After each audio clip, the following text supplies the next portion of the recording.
Il a une Bentley chez lui, mais il vient nous voir avec une voiture bien moins luxueuse pour passer incognito. Non, il ne s'agit pas de Bruce Wayne, mais de Sadio Mané. Et cela ne fait que confirmer ce dont on se doutait déjà. Sadio Mané est vraiment le footballeur le plus humble du monde.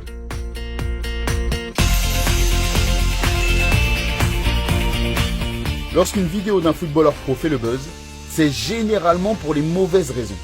On ne citera personne, mais vous, n'hésitez pas à balancer quelques noms dans les commentaires. Lorsqu'une vidéo de Sadio Mané nettoyant une mosquée a fait le buzz, il a été un peu déçu. Mais pas pour les raisons que vous imaginez. Sadio a demandé que la vidéo ne soit pas publiée. Il voulait rester discret et ne voulait pas faire de publicité, a avoué l'imam Abi Oussama après les faits. En général, les gens aiment bien dire que les footballeurs sont humbles, et ces derniers adorent le montrer. Mais Mané est différent.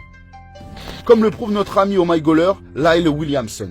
Je suis un supporter de Chelsea, mais je pense que Mané est un excellent joueur et qu'il est difficile de le détester. Quand Mané a déclaré être totalement épanoui, cela en a surpris plus d'un. Pourquoi aurais-je besoin de 10 Ferrari, de 20 montres en diamant ou de 2 avions? Qu'est-ce que ça apportera à ma vie ou au monde?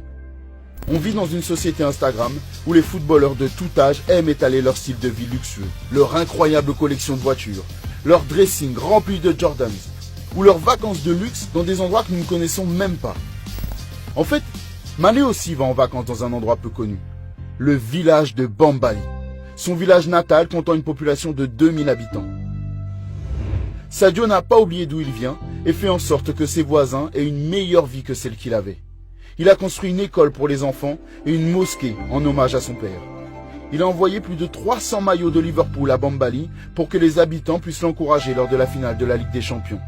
Il verse tous les mois de l'argent à chaque famille du village et plus de 40 membres de sa famille vivent dans sa maison.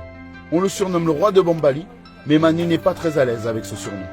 Après avoir reçu le titre de joueur africain de l'année par la CAF, on lui a demandé de s'asseoir sur un trône pour une photo. Et quelqu'un a crié « Le roi !»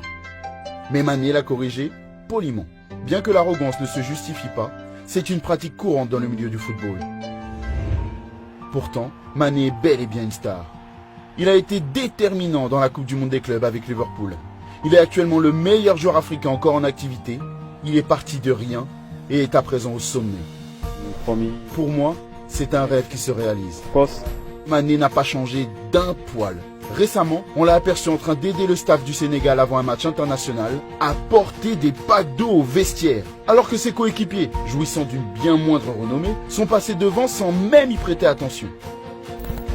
Sadio Mané est un footballeur unique en son genre, un homme humble, un exemple à suivre.